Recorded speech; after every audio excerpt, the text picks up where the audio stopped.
It is very hot, guys. I don't know when this camera is going to crash. I don't know when I'm going to crash. But I want to tell you about what I watched on Hulu from 1993, Demolition Man. This was quite the hot item you'd see over at like Blockbuster. You got Stallone on one side of the box. You got Wesley Snipes on there. It's like Stallone, Snipes, Demolition Man. That's all you need to know. There weren't a lot of big collaborations where one action star would say, okay, I'll go ahead and be the villain here. Let's do this. This is probably really the first I know of to go this route with like actual names and the time that they're names.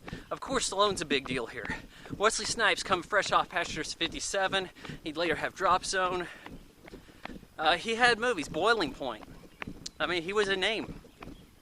So, Wesley Snipes wasn't even just action. Like, he had a little bit of martial arts he'd do in a movie, but he'd do a comedy, he could do a drama. He was very flexible. My dad felt like he should have been the Will Smith character in Independence Day. And every time Independence Day shows up on TV, he will bring this up. The movie would have been a lot better with Wesley Snipes. Maybe, maybe not. I didn't think Will Smith was any issue there. People liked him. So, in the grisly year of Los Angeles in 1996, crime is run amok. The police are full military. I want you to just really look at this movie and see how it relates to today, because this is a 1993 film that does an astonishing job of predicting the future, a possible future that may still occur, shows us glimpses of technology that comes about in this present now. You know, I realize it's a bit, got a leg up on Back to the Future as far as time goes. You know, it's had more time to sit and digest this. But this may very well be the most accurate depiction of the future of any film to really give it a serious go.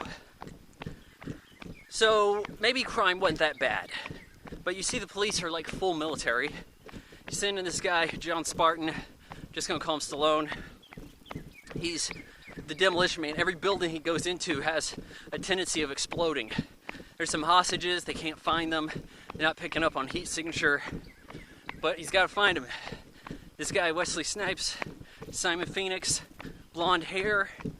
This was the movie that got Dennis Rodman to dye his hair. Dennis Rodman saw Demolition Man and was like, hey, that's a cool look, I'm doing that.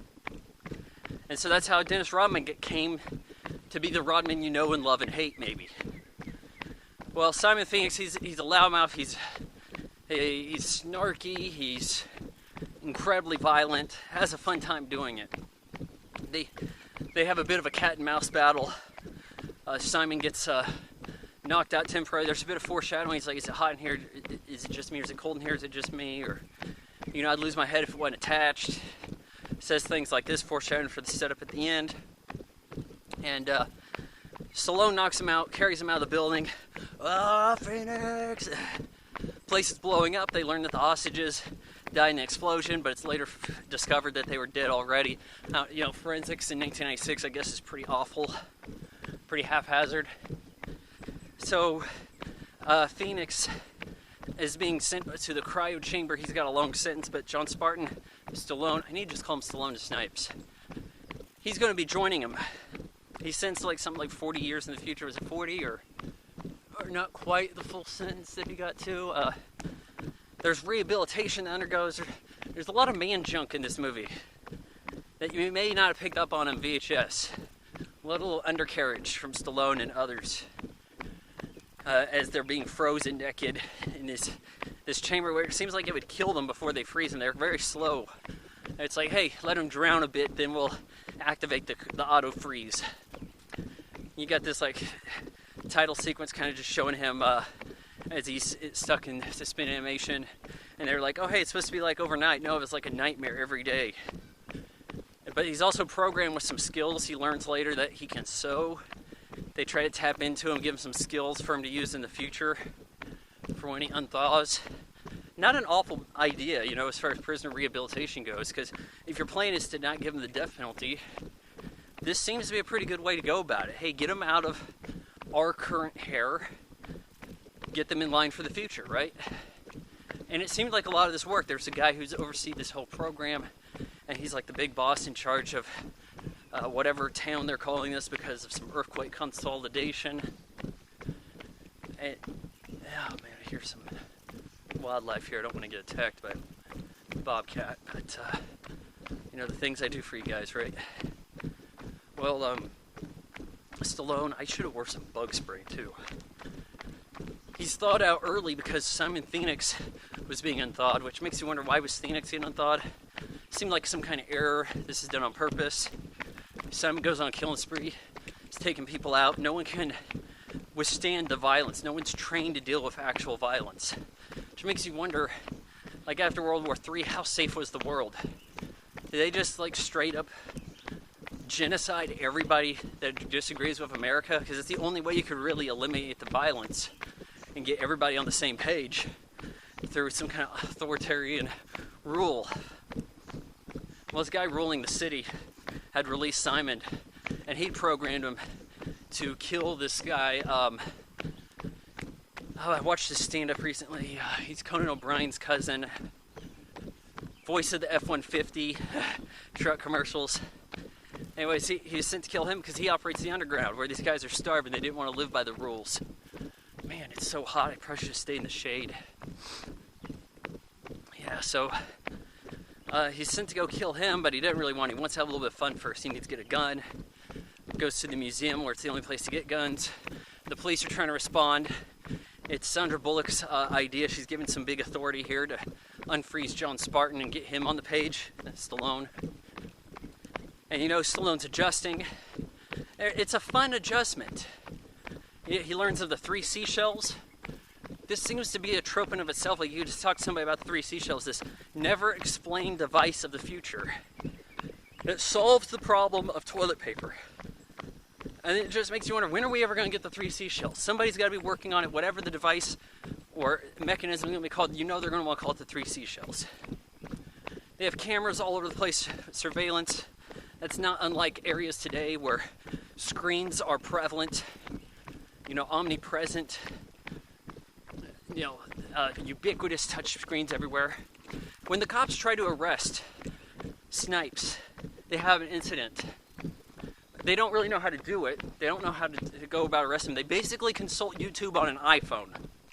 I kid you not. They consult YouTube on an iPhone, and it gives them step-by-step instructions. Sandra Bullock has a self-driving car that looks just like a Tesla Model S, but has the Model X's Falcon doors. They get into a crash later in the film. They don't have a bunch of airbags. You know, at the time of this movie, cars weren't required to have airbags.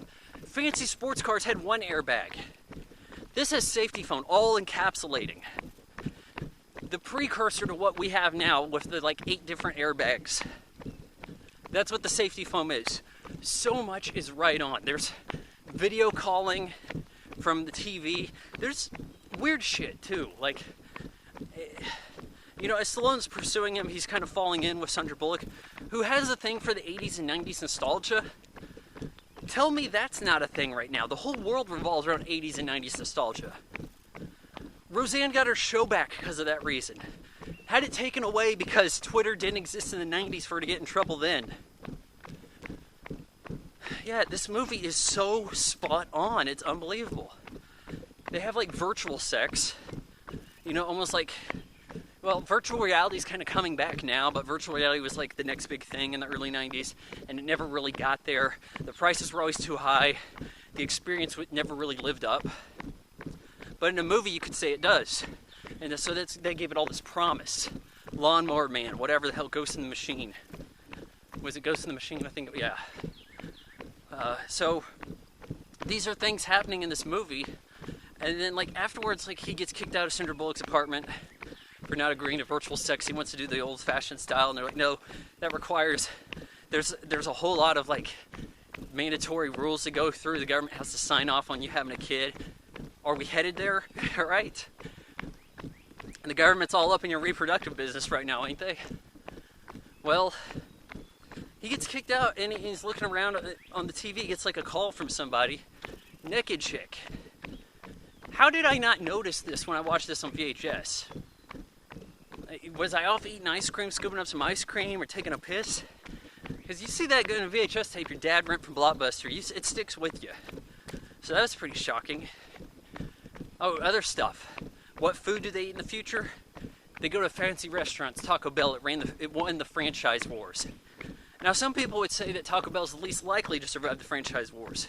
Well, in Europe cuts of the movie, it's Pizza Hut. So every, I guess, truck or car that has a Taco Bell futuristic logo, and you know they change the logo in the future, right?